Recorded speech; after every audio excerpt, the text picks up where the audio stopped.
Yep, now let's get you caught up on those news headlines. This one is going to make you say, what in the world was some kid thinking? Lobo freshman Cullen Neal, he's still recovering. He had some emergency surgery, you might remember, last week. Now at the center of a nasty attack on Twitter. He is the son of head basketball coach Craig Neal, who's rushed to the hospital during the Lobos' trip down to Australia. Now, he's a freshman. He tweeted out this picture after he had an emergency appendectomy. By the way, he is doing much better.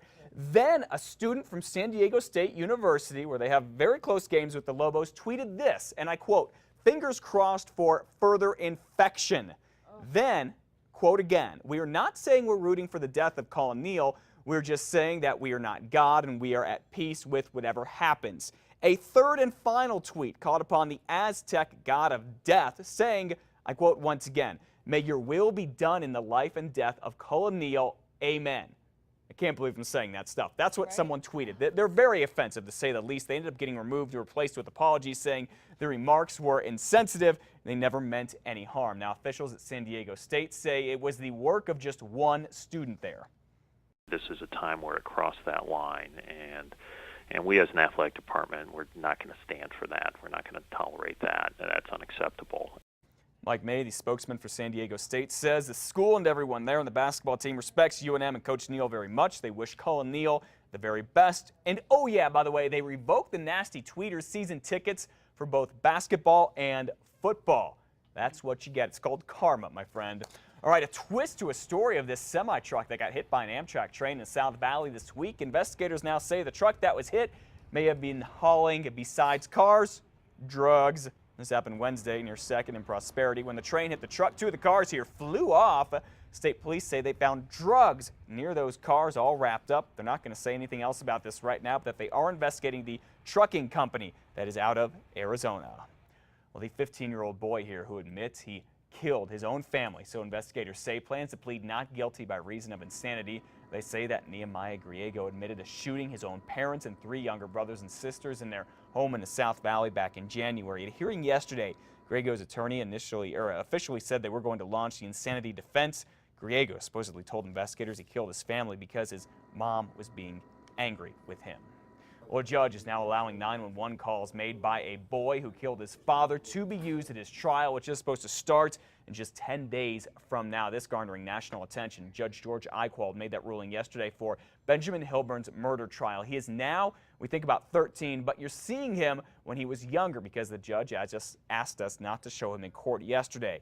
Benjamin Hillburn called 911 back in 2009 asking for an ambulance to go to his home in Berlin, saying he shot his dad, Brian, in the head with a shotgun because he was too strict. The boy's lawyer wanted that to be kept out of the trial, arguing that children are protected from interrogation by an adult, but prosecutors argued the call was admissible and could be allowed because it's not a formal statement.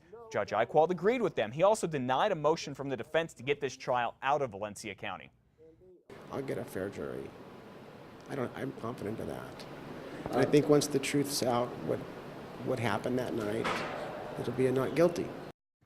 Benjamin Hillburns' attorney there claims the boy was abused that day and forced to live in a filthy house. Benjamin's sister, who was 6 at the time, saw the killing. However, she will not be testifying in court.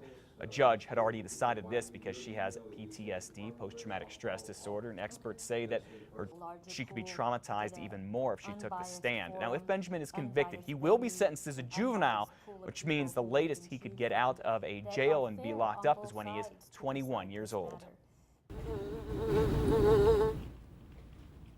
All right, as Breaking Bad's Walter White knows all too well, getting rid of just one fly is easier said than done. Nikki remembers that scene. I'm sure you do too. Well, now New Mexico not seeing 1 or 2 flies, an invasion of these little critters, too darn many.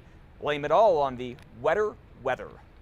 The flies this summer have been outrageous. They're in the restaurants, they're in our homes, they're in our backyard, they're all over. Flies, what they need to develop as they're immatures, or the larvae, they need organic materials, something that's decaying, breaking down, but it needs to be moist. So when we were in drought conditions, those materials were drying out very quickly and we're not allowing for development of those flies. Oh, those darned immature, juvenile, delinquent flies, they can spread foodborne illness. That's the really bad side of them besides being a pest. So if you have food, make sure you keep that covered up outside of your house. That does it for this morning headlines. By the way, the other problem we're seeing, sure you know about fleas and mosquitoes. Oh, the mosquitoes are really bad lately. Yep. Really bad. So watch out. DEET. bug spray with DEET. Best way to keep them DEET? away. DEET. D-E-E-T. Okay, They say about good a tip. concentration of anywhere between 15 and 30%. Interesting. To go ahead and keep those bugs away. Good to know. Yeah.